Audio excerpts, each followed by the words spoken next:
Counting down to Christmas, one regular feature this time of the year are the cards, usually an expression of one's deep-felt emotion, a way of saying thank you for being there throughout the year.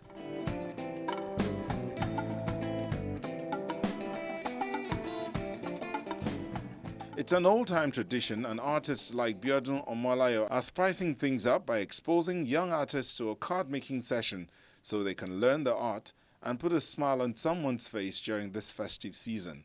This is a period when people want to buy cards, give to friends, give to loved ones, give to uncles, aunties, and even bosses.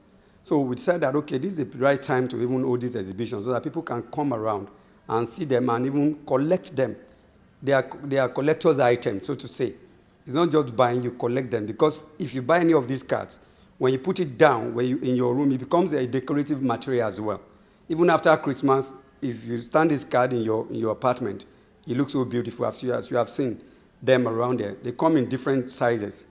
We have the 3 feet, we have the 4 feet, we have the 5 feet, 6 feet. You can even go beyond that, depending on the individual, what you want. We call it handmade. So in handmade, you can get 8 feet, you can get 10 feet. Depends on how you feel you want to do it. Like some people will want not even, they want this A5 size. A5 size is not up to an exercise book. So it does depend, any size you want it. After creating the cards, the words are the icing on the cake. It is a kind of what I would call a specially tailored towards the need of the collector. So I decided to put it so that Nigerians can see that there are beautiful things in Nigeria that people can get, especially the cards. It's not common for people to exhibit cards, but we have started it. They can bring out the author in you just waiting to be discovered. They are designed in such a way they are tailored towards individual. You can decide that, okay, this is the way I want my card to be designed. I want it specially made for my wife, or made for my husband, or made for my friend, or made for a particular company. So it's not the kind of card that you see everywhere. It's not the kind of card you see when you get to the supermarket, you can just buy off the shelf. No. These ones are customized. They are specially made so that people can see that Nigerians are very creative people. Nigerians do wonderful things. These are material that can even be exported outside Nigeria. The combo of lovely container and content is set to sail. It's something I love doing. When I do it, I'm very happy, and even sometimes I do it in my dreams.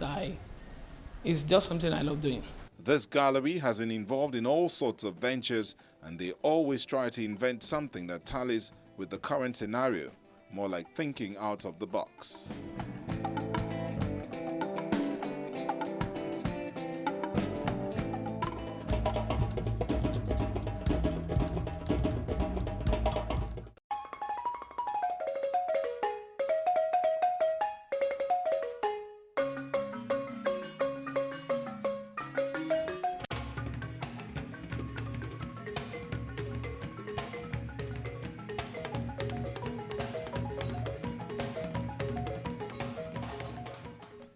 Born Kanule Sarawiwa on October the 10th, 1941 from River State, South Nigeria, a writer, television producer, environmental activist, and winner of the Right Livelihood Award and the Goldman Environmental Prize.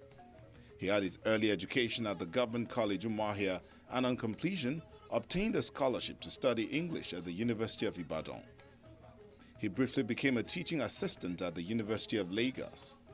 However, he soon took up a government post as a civilian administrator for the port city of Bonny in the Niger Delta, and during the Civil War, he was a strong supporter of the federal cause against the Biafrans.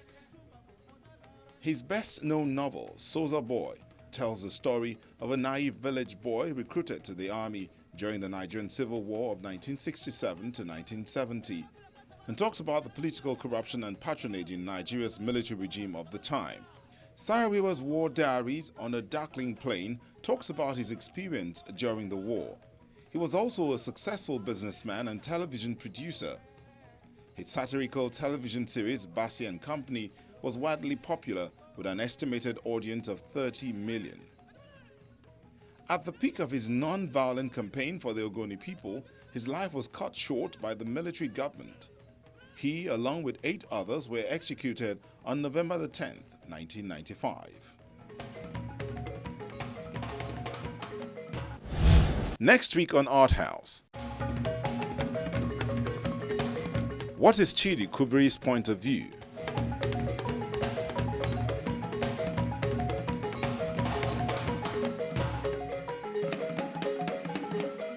One of the avenues to know the culture and history of people, so it's very important, and it should be also good for the government to try to support, promote, and make sure that the art, that everybody's getting something out of the art, not just for the rich. You will understand how this mind works when you tune in next week.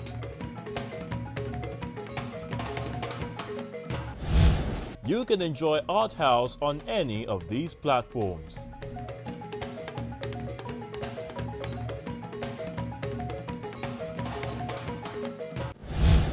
Thank you so much for being a part of the show. I'm Melinda Akinlami, and always remember the reason for the season and spread some Christmas cheer.